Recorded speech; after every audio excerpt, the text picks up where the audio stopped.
कि तन मन वचन से जो व्यक्ति कृष्ण की सेवा में लगा हुआ है तो भगवान स्वयं ऐसे भक्त को अपना संग देने के लिए तैयार हो जाते हैं।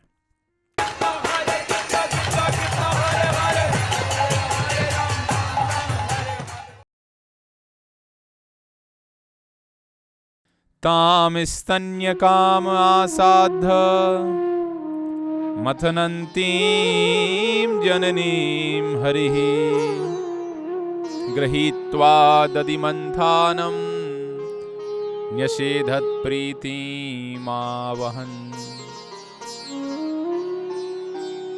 जब यशोदा माता दही मथ रही थी उसी समय बड़ी एक अद्भुत घटना घटी। भगवान श्री कृष्ण सो रहे थे, किसी दूसरे कमरे में भगवान श्री कृष्ण सो रहे थे, लेकिन जब माता यशोदा के इस परिश्रम को भगवान ने देखा, ताम स्तन्य काम आसाद्ध, आसाद्ध अर्थात भगवान माता यशोदा के समक्ष प्रकट हो गए। क्यों? स्तन्य काम, स्तनपान की अभिलाषा से, कि हम बच्चों की इच्छा यही होती है, माता के पास जाएंगे, माता दूध पिलाएगी। हमारे भक्त कहते हैं कि तन मन वचन से जो व्यक्ति कृष्ण की सेवा में लगा हुआ है तो भगवान स्वयं ऐसे भक्त को अपना संग देने के लिए तैयार हो जाते हैं। और माता यशोदा लगी हुई थी भगवान की सेवा में, उनके लिए दही निकाल रही थी, उनके लिए मक्खन निकाल रही थी, तो भगवान उनके सामने आसाद्ध प्रकट हो गए। किस प्रकार से आए? आंखों को मथते हुए मैया यशोदा मथ रही थी मथानी को, और भगवान अपनी, जैसे बच्चा एक उठ के आता है आंखों के ऊपर ऐसी आवाज करते हुए भगवान वहां पर आए, और आकर के मैया तो स्मरंती गायंती भगवान के विषय में कहने में एकदम आनंद में अनुभव कर रही थी।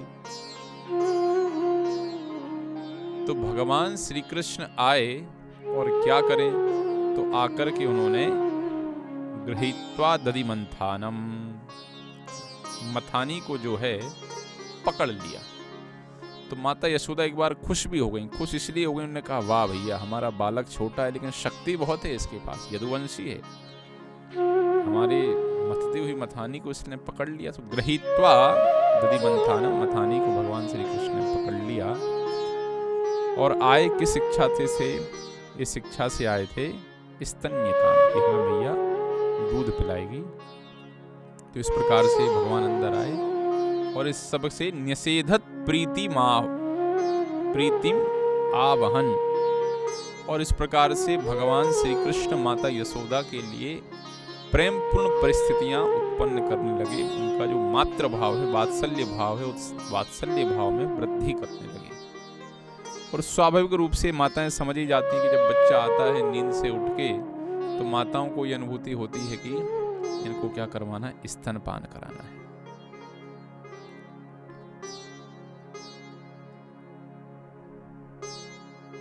तो ये देखिए, जो दूध पिलाना है, भगवान ने कितनी सुंदर व्यवस्था की है कि छोटा बालक है उसको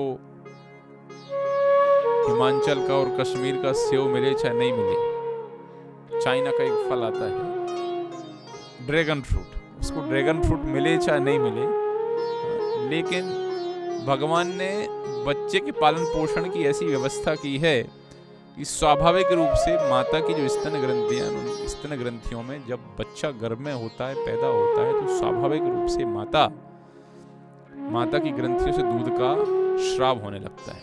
थोड़े बहुत जो विज्ञान पढ़े हुए लोग हैं बोलेंगे प्रभु जी एस्ट्रोजन और प्रोजेस्टेरोन ये सब हार्मोन सीक्रेट होने लगते हैं, इसलिए माता की स्तन ग्रंथियों में दूध आने लगता है। जो भी कारण हो, लेकिन व्यवस्था प्रकृति ने, भगवान ने ऐसी की है कि बच्चे के पोषण की व्यवस्था हो सके। और आजकल तो हमारे जो चिकित्सक हैं वो भी स्वीकार करते हैं कि बच्चे के लिए 6 महीने तक सबसे श्रेष्ठ जो चीज़ है वो है माता का दूध। ये बात और है, पता नहीं क्यों आजकल माताओं को दूध ही नहीं निकलता, इसलिए छोटा बच्चा हुआ कि मुंह में बॉटल दे देते हैं। तो ताम स्तन्य काम आसाद्य मथनिन्तीम जननीम हरि कृष्ण ने जाके माता की मथानी पकड़ ली और पकड़ करके भगवान ने मैया के दिव्य आनंद में वृद्धि करने लगे और मथानी पकड़ के उनको दही मथने से रोका। और आदर्श माता होने के नाते माता यशोदा अपने लाला के भाव को समझ गई और क्या किया मैया यशोदा ने, तम अंकम आरूढ़म अपाययत स्तनम स्नेह स्नुतम सस्मितम ईक्षति मुखम। तम अंकम आरूढ़, और माता यशोदा ने क्या किया, प्रेम पूर्वक बच्चे को तम अंकम बड़े स्नेह से उठा के अपनी गोद में बैठा लिया और अपाय स्तनम अपना स्तन बच्चे के मुंह में दे दिया और स्नेह स्नुतम सस्मितम इच्छति मुखम, और भगवान श्री कृष्ण के मुख की ओर माता यशोदा देखने लगी। स्वाभाविक रूप से जिस प्रकार से माता जब दूध पिलाती तो अपने बच्चे को, अब उस समय तो मोबाइल नहीं था, नहीं तो आज पता चला यहाँ बच्चे को दूध पिला रही और यहाँ मोबाइल पे फेसबुक और व्हाट्सएप स्टेटस और वो चेक कर रही। उस समय नहीं था, तो मैया यशोदा बड़े ध्यानपूर्वक अपने बच्चे के उस मुख को देख रही थी जब भगवान श्री कृष्ण दूध का पान कर रहे थे। बताइए, ऐसा सुख तो ब्रह्मा और महेश को भी प्राप्त नहीं है, बड़े बड़े देवी देवताओं को भी प्राप्त नहीं है, जहां पर भगवान की दिव्य लीलाओं का आस्वादन कर सकें। तो जो आनंद यशोदा को प्राप्त हुआ वो तो ब्रह्मा शिव इत्यादि को भी प्राप्त नहीं हुआ। स्नेह स्नुतम सस्मितम इच्छति मुखम, भगवान के मुख को यशोदा मैया देख रही हैं। और इसी समय एक विशेष घटना घटी। अतृप्तम, मैया यशोदा दूध पिलाते जा रही हैं, भगवान श्री कृष्ण दूध पीते जा रहे हैं और दोनों के बीच में इस प्रकार से परस्पर आदान प्रदान चल रहा है। माता यशोदा का दूध निकलता जा रहा है, श्री कृष्ण भी, भगवान श्री कृष्ण तो अथाह दूध पीते जा रहे हैं, लेकिन अतृप्तम उत्सृज्य, भगवान दूध पी पी के अभी तृप्त नहीं हुए थे, अतृप्त थे। और इस अतृप्त अवस्था में उत्सृज्य एक तरफ बैठा दिया मैया यशोदा ने, बालक को एक तरफ रख दिया और एक तरफ रख के क्या किया, जवेन सा ययौ, जल्दी से माता यशोदा ने ये हुआ था तो उस स्थान को छोड़ दिया। तो ऐसी कौन सी माता होगी जो इस प्रकार से उस स्थान को छोड़ के और कहीं चली जाए। तो माता यशोदा ने क्यों छोड़ा कृष्ण को, कहते हैं उत्सिच्य माने पयसी, क्योंकि उसी समय मैया यशोदा ने क्या किया था कि एक, उसमें तो गैस हुआ नहीं करता था, मोदी जी की घर घर योजना थी नहीं कि अगर माताओं को गैस पहुंचा दी, तो चूल्हे के ऊपर मैया यशोदा ने रखा हुआ था दूध का पात्र, वही दूध का पात्र जो वो कृष्ण के लिए बनाने वाली थी। तो माता यशोदा ने देखा कि ये दूध बाहर आ रहा है, उफना रहा है, गिर नहीं जाए, इसलिए माता यशोदा ने भगवान श्री कृष्ण को उत्सृज्य अतृप्तम, बीच में दूध पीता हुआ छोड़ के एक तरफ रख दिया और जवेन सा ययौ, उस स्थान को छोड़ के उत्सिच्य माने पयसी, देखा दूध बहा जा रहा है, इसलिए वहां पे यशोदा माता चली गई।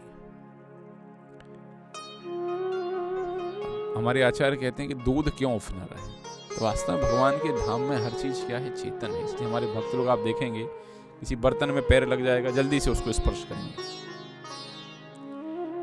जिसको हम इस संसार में निर्जीव वस्तु मानते हैं, वो निर्जीव वस्तु भी भगवान के धाम में चेतन है।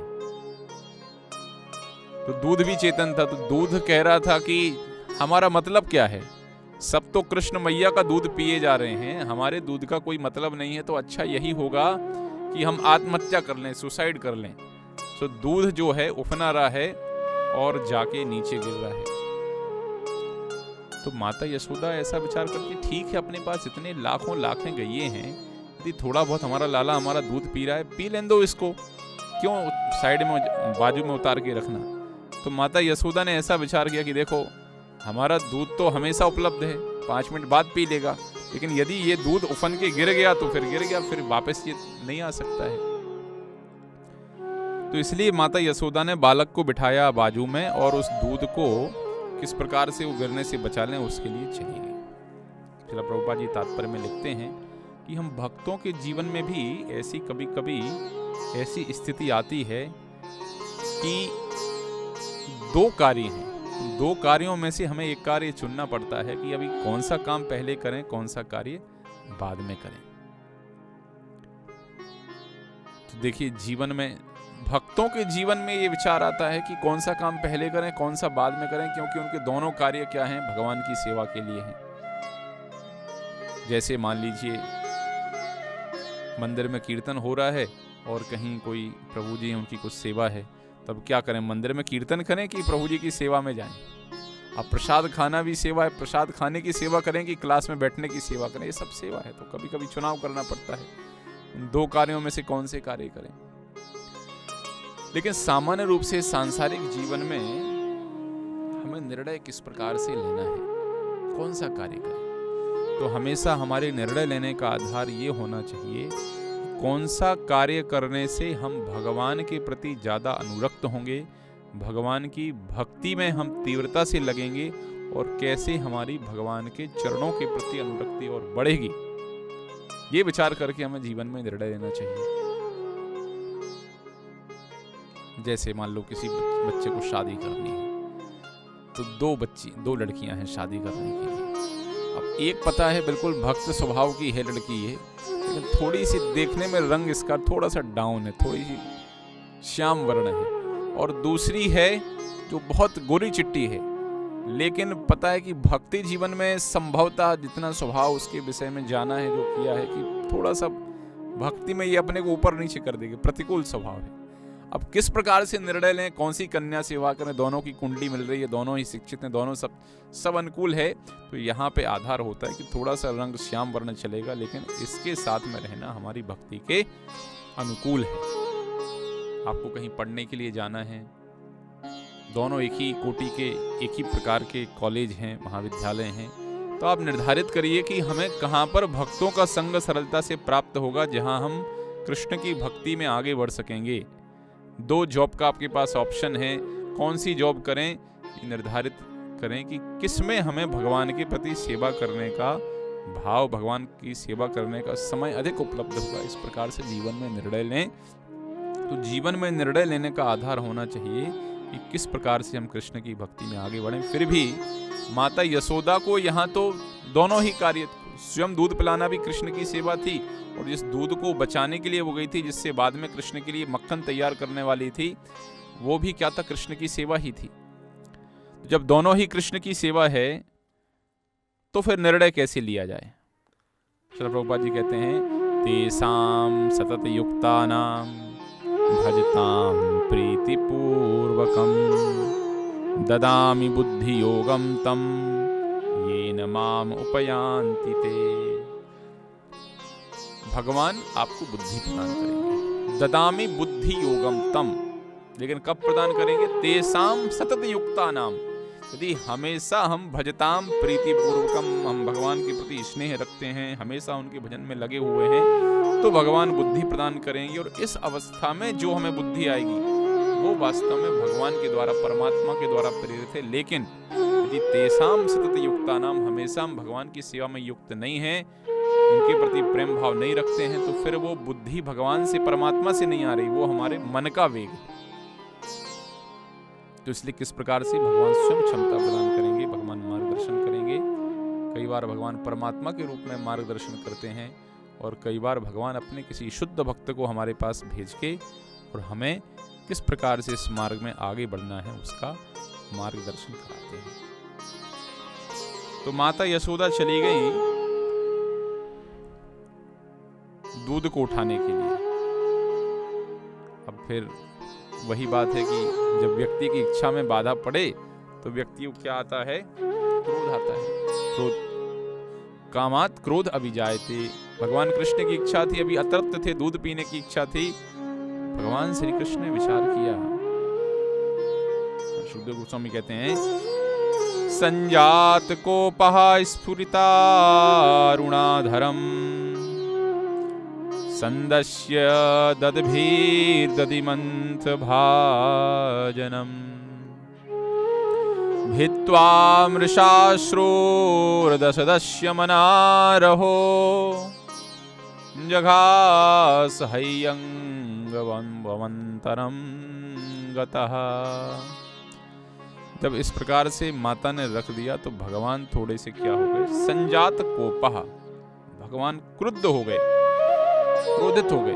क्यों? कामात क्रोध भी जाती, दूध पीने की इच्छा थी, दूध पीने की इच्छा अधूरी रह गई, इसलिए क्रोध आ गया। लेकिन भगवान तो पूर्ण रूप से दिव्य हैं, तो उनका ये क्रोध भी कैसा है, दिव्य है। तो पहले इच्छा हुई, वो भी दिव्य थी, इच्छा पूर्ण नहीं हुई, क्रोध आया, वो भी दिव्य था। तो क्रोध आता है तो क्या हुआ, भगवान के हमारे भक्त हैं, गुस्सा करते हैं तो बोलते आराम से हैं, लेकिन समझ जाता कि प्रभु जी गुस्से में हैं, क्योंकि जब वो गुस्से में होते हैं तो उनके ओंठ कांपने लगते हैं। तो भगवान गुस्से में आए, भगवान के ओंठ कांपने लगे, तो ओंठ कांपने लगे तो क्या किया, संदस्य ददभी, अपने दांतों से भगवान ने दोनों ओंठों को दबा लिया। और क्या करने लगे, भित्वा मृषाश्रु, मृषाश्रु मतलब नकली आंसू लेके। देखो कोई इज्जत नहीं हमारी इस घर में, अब मैं कोई इज्जत नहीं हमारी इस घर में, और हमें माता दूध पिला के, मतलब भगवान का ऐसा भाव था कि भोक्ताराम यज्ञ तपसा, मैंने गीता में कहा है कि मैं सारे यज्ञों का भोक्ता हूँ। बड़े बड़े ऋषि महात्मा यज्ञ करते हैं, स्वाहा स्वाहा स्वाहा, बड़े बड़े राजा बड़े बड़े यज्ञ करते हैं, किस लिए, हमारी प्रसन्नता के लिए। और यहाँ मैं स्वयं आया, मैया की साड़ी पकड़ी के मैं दूध पिला दूं, और ये हमें छोड़ के वो तपेली का दूध बचाने के लिए चली गई। भगवान को गुस्सा आ गया, और गुस्से में क्या किया उन्होंने, दही मंथ भाजनम, दही जिस मटकी में भसते थे, भित्वा, उसको तोड़ दिया।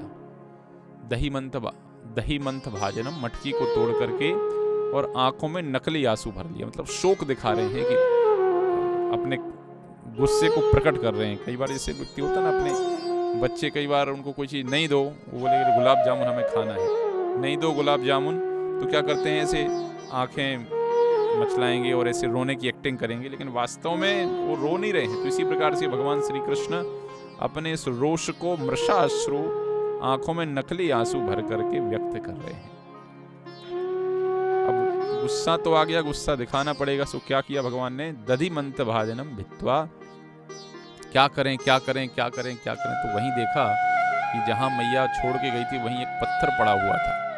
सो भगवान श्री कृष्ण ने उठाया पत्थर, लाला ने, और दही मंत भाजनम भित्वा मारा मटकी के अंदर, और जो ताजा मक्खन था वो जाके वो सब जगह बह गया। वो अब बह गया तो अब क्या करें, अब क्या करें। देखा तो एक दूसरे कमरे में चप चप चप चप चप की आवाज करते हुए दूसरे कमरे में घुस गए, और वहां जाकर के एकांत स्थान में हय्यंगवम, ताजा मक्खन जो है, जाकर के खाने लगे। मैया तो खिलाती नहीं है, अब दूसरे के घर में जाके ही खाना पड़ेगा। इस प्रकार से भाव व्यक्त करते हुए जाके वहां पे मक्खन खिला रहे हैं, मक्खन खा रहे हैं कुछ।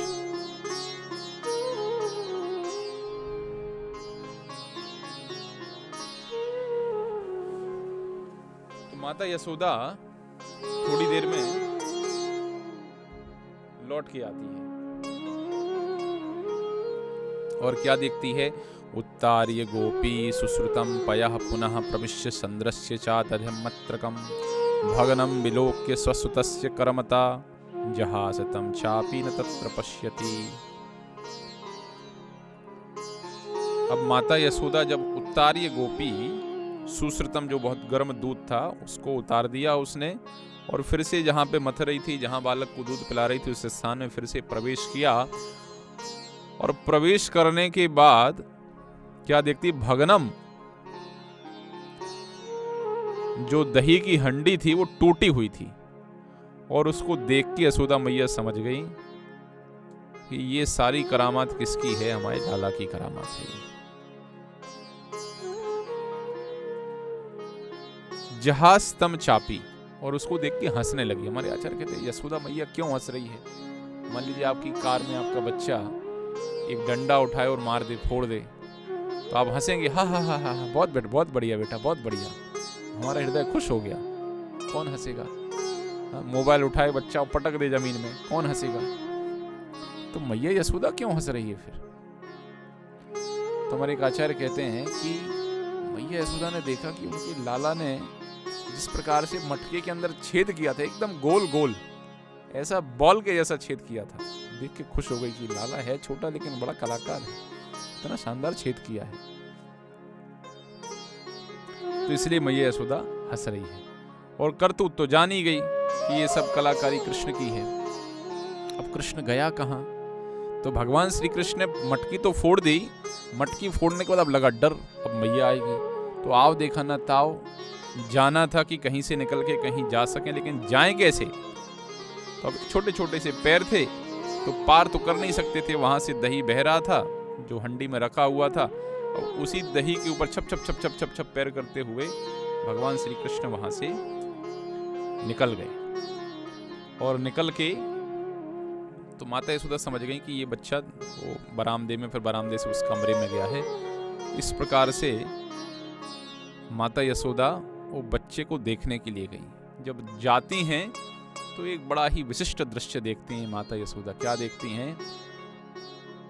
उलूखल अंगये उपरी व्यवस्थितम, भगवान श्री कृष्ण ओखली को उल्टा करके ऊपरी व्यवस्थितम, उसके ऊपर बैठे हुए हैं। ओखली आप लोग समझते हैं, आजकल तो मिक्सी इत्यादि आ गया, लेकिन पहले कुछ मसाला इत्यादि कूटने के लिए ओखली का प्रयोग करते थे। ओखली, उसके ऊपर मूसल, उससे कूटा जाता था। तो उसको उल्टा करके भगवान श्री कृष्ण ऊपर बैठे हुए हैं और क्या कर रहे हैं? मरकाय कामम ददतम सिचि स्थितम। मरकाय अर्थात बंदरों को जी भर के छींके में रखा हुआ जो मक्खन और दूध से बना हुआ जो दूसरा माता ने बना के रखा था, वो बीच बीच में थोड़ा खाते थे और बंदरों को भी खिलाते थे। तो पहले खुद खाते थे, बंदरों को खिलाते थे और फिर फेंक देते थे। कैसा बनाया, बेकार सा, इतना बेकार बनाया है, जब मन भर जाता था। एक हमारे भक्त कहते हैं कि भगवान बंदरों को मक्खन क्यों खिला रहे हैं? वास्तव में भगवान का स्वभाव ये है कि भगवान की कोई व्यक्ति थोड़ी सी भी सेवा करे तो भगवान अपने भक्तों के द्वारा की गई उस छोटी सी सेवा को भी याद रखते हैं। भगवान कह रहे हैं, देखो जब मैं आया था त्रेता में, तुम लोगों ने बहुत मेहनत की हमारे लिए, समुद्र बनाया, समुद्र के ऊपर पुल बनाया, पुल को पार किया, रावण से लड़े, सीता को खोज के लाए, कितना परिश्रम किया, लेकिन मैं वनवासी के रूप में जंगल में रह रहा था, इसलिए तुम लोगों को कुछ खिला पिला नहीं पाया। तो भगवान ने जो सेवा लिया था, भक्त कहते हैं जो सेवा लिया था, उस सेवा का फल भगवान यहाँ पे इस मक्खन को खिला के उन वानरों के लिए दे रहे हैं। ये भगवान का स्वभाव है कि हमेशा भगवान अपने भक्तों के द्वारा की गई छोटी छोटी सेवा को भी याद रखते हैं। बहुत प्रसिद्ध कथा है किस प्रकार से हनुमान जी महाराज और गिलहरी दोनों के दोनों मिलके भगवान के लिए उस सेतु का निर्माण कर रहे थे। और भगवान ने हनुमान से कहा, हनुमान जितनी सेवा तुम्हारी महत्वपूर्ण है उतनी ही सेवा इस गिलहरी की भी हमें महत्वपूर्ण है। तो इसलिए हमारा प्रयास होना चाहिए कि हम भगवान की सेवा करें सामर्थ्य से। तो इस प्रकार से भगवान बंदरों को मक्खन खिला रहे हैं, लेकिन बंदरों को मक्खन खिलाते खिलाते सुखदेव गोस्वामी कहते हैं चौर्य विशंकितम एक क्षणम। जिस प्रकार से निरीक्ष चोर कैसा होता है, चोर चोरी करने जाता है तो देखता रहता है, कोई देख तो नहीं रहा, कोई देख तो नहीं रहा, कोई देख तो नहीं रहा है। तो ऐसे ये अपराधी थे, मैया का मटकी फोड़ के आए थे। अब मटकी फोड़ के आकर के देख रहे हैं, मैया तो नहीं आ रही पीछे, मैया तो नहीं आ रही पीछे से देख रहे थे। तो जैसे चोर आशंकित होता है कि हमें पकड़ने के लिए कोई पीछे से आ ना पाए, इसी प्रकार से कृष्ण आशंकित थे मैया कहीं से आ नहीं जाए। तो ये सामान्य सी, जब कोई व्यक्ति कोई गलत काम करता है भय, डर लगा रहता है उसको। जिसने टैक्स चोरी कर रहा है तो क्या डर लगा रहता है, ईडी की रेड नहीं पड़ जाए, इनकम टैक्स की रेड नहीं पड़ जाए। जो बच्चा माता से छुप छुप के गर्लफ्रेंड के साथ घूमने जाता है, बात करता है, उसको लगता है हमेशा ऐसे चादर के अंदर घूम जाएगा। ऐसे बात करें किसी को, आजू बाजू वाले को पता भी नहीं चले कि क्या चल रहा है। तो इस प्रकार से भगवान ने जब देखा तो भगवान भयभीत तो थे, और कोई ईमानदारी से कार्य करे तो स्वाभाविक रूप से उसके अंदर अभय होता है। तो इसी प्रकार से हयंगम चौर्य विशंकितम ईक्षणम, भगवान आजू बाजू देख रहे हैं कहीं मैया तो नहीं आ गई, मैया तो नहीं आ गई। और मैया तो धीरे धीरे दबे पांव आते हुए और कृष्ण के पास में पहुंच गई।